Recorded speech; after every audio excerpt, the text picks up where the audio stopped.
Retro Arcade is an environment that I made in the Unreal Development Kit. This project highlights a variety of general knowledge that I've picked up since first starting to work in this engine. The portion of the video that you are currently watching is the original breakdowns that I made for this project when I first created it. For starters, these are the original blueprints and sketches that I made when I started the project. These are based off of the reference images that you see on the right. Regardless of any type of project, this is something I always do when creating a space. It makes building and sizing rooms that much easier, as well as offering potential insight on any problems that might be encountered down the road. Pre-production is important like that.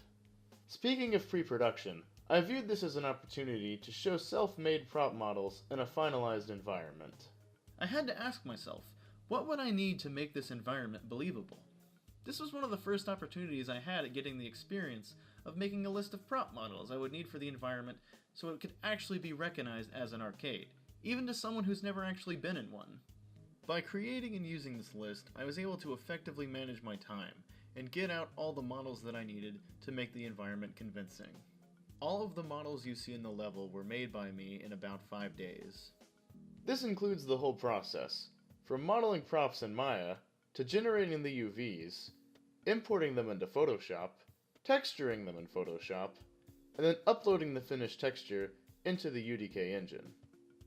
Once inside the engine, I turned the texture into a material, such as this glass material, which was used on several of the arcade machines. Normal and specular maps were also created for these materials by the program CrazyBump. Ultimately, this project was a good instance of me just playing around with the engine and learning about potential plugins and technology that could assist me with any problems that arose during development.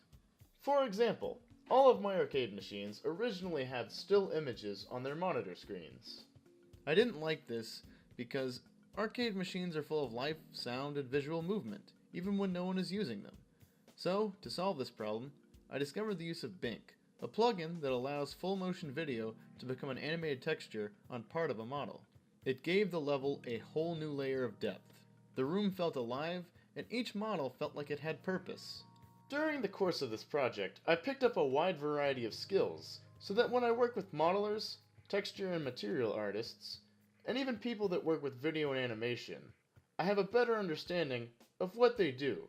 This makes the process of working with them to create a cohesive final project that much easier. And at the end of the day, that's the best way to ensure a great experience for anyone who views the environment. Thanks for watching.